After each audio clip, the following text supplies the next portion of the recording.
Hello बच्चों, आप सभी का हमारे चैनल आरती एजुकेशन क्लासेस में स्वागत है। आज के वीडियो में हम आपके लिए लेकर आए हैं एडुकेट अभ्यास पुस्तिका कक्षा 8 विषय सामाजिक विज्ञान। तो आइए बच्चों, हम देखते हैं एडुकेट अभ्यास पुस्तिका कक्षा 8 विषय सामाजिक विज्ञान के लिए जो सबसे पहले अनुक्रमणिका दी हुई है, जिसमें कि देखिए हमारा अतीत दिया हुआ है, संसाधन एवं विकास, भूगोल एवं सामाजिक एवं राजनीतिक जीवन। तो सबसे पहले हम लेकर आए हैं हमारा अतीत 3 इतिहास का पाठ है, प्रारंभिक कथन कैसे, कब और कहाँ।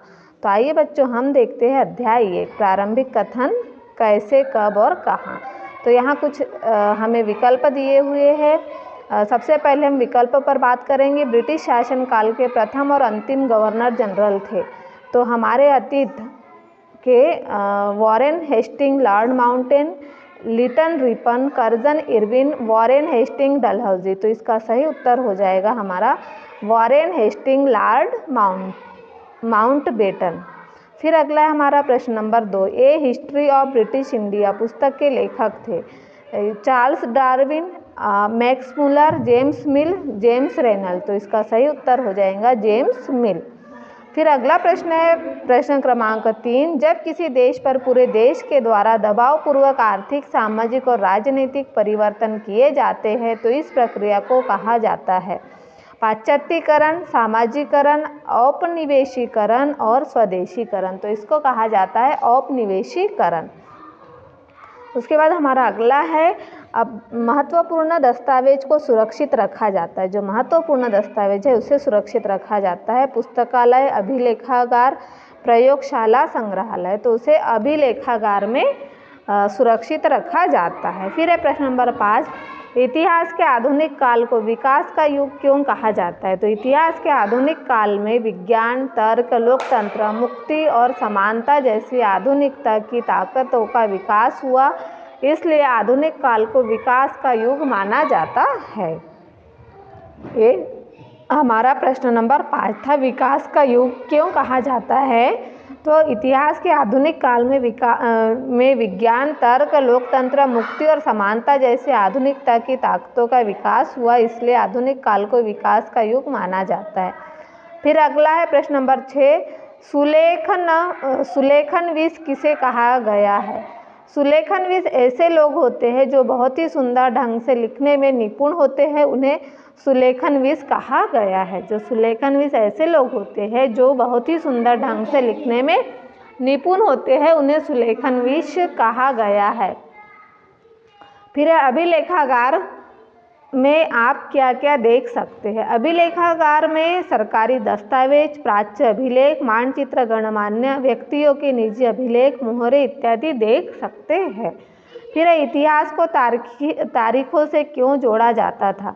तो इतिहास को तारीखों से जुड़ाव का मुख्य कारण है कि किसी समय युद्ध और बड़ी बड़ी घटनाओं के ब्यौरों को ही इतिहास माना जाता था। यह इतिहास राजा, महाराजा और उनकी नीतियों के बारे में होता था।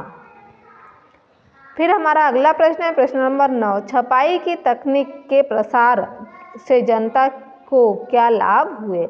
तो छपाई की तकनीक के प्रसार से संचार और पुस्तक उत्पादन में क्रांति आ गई। अखबार छपने लगे, महत्वपूर्ण लोगों की आत्मकथाएं स्थानीय बाजारों में बिकने लगी, जनता विभिन्न मुद्दों से परिचित होने लगी, जिससे ज्ञान का प्रसार हुआ।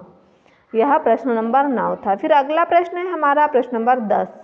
औपनिवेशीकरण से क्या है। औपनिवेशीकरण किसे कहते हैं। जब एक देश पर दूसरे देश के दबदबे से वहाँ राजनीतिक, आर्थिक, सामाजिक और सांस्कृतिक बदलाव आते हैं तो इस प्रक्रिया को औपनिवेशीकरण कहा जाता है। जैसे औपनिवेशीकरण किसे कहेंगे।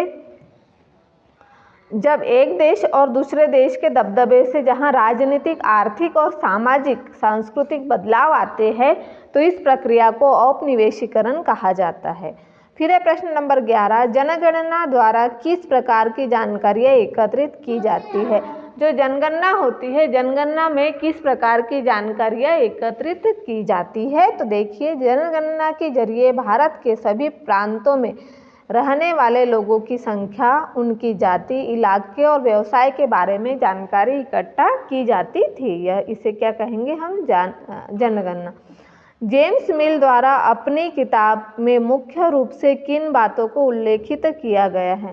तो जेम्स मिल ने अपनी किताब ए हिस्ट्री ऑफ ब्रिटिश इंडिया में भारत के इतिहास को हिंदू, मुस्लिम व ब्रिटिश काल में विभाजित किया है।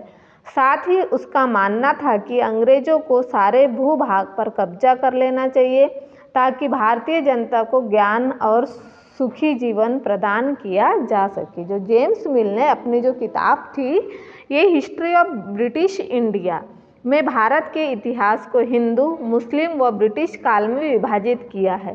साथ ही उनका मानना था कि अंग्रेजों को सारे भूभाग पर कब्जा कर लेना चाहिए ताकि भारतीय जनता को ज्ञान और सुखी जीवन प्रदान किया जा सके।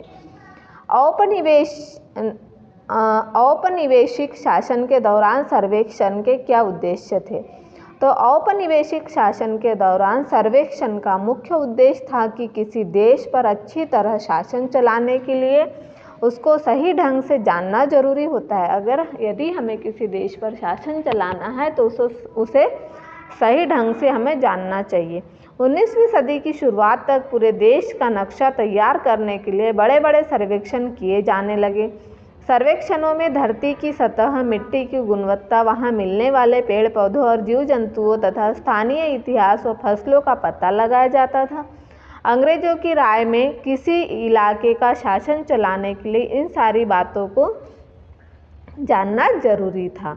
तो इस तरह से हमारे जो प्रश्न नंबर 13 था, औपनिवेशिक शासन के दौरान सर्वेक्षण के क्या क्या उद्देश्य थे, तो इसका जो उत्तर है हमने यहाँ लिख दिया है। आप 8th ग्रेड अभ्यास पुस्तिका में प्रश्न नंबर 1 से लेकर 13 तक जो हमारा पाठ 1 है, प्रारंभिक कथन कैसे और कब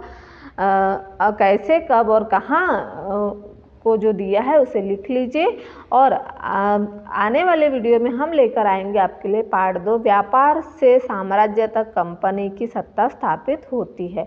और इस तरह से यदि आप हमारे चैनल पर नए हो तो हमारे चैनल को सब्सक्राइब ज़रूर कर लीजिए और बेल आइकन को प्रेस करना ना भूलिए ताकि आपको हमारे आने वाले वीडियो के नोटिफिकेशन मिलते रहेंगे।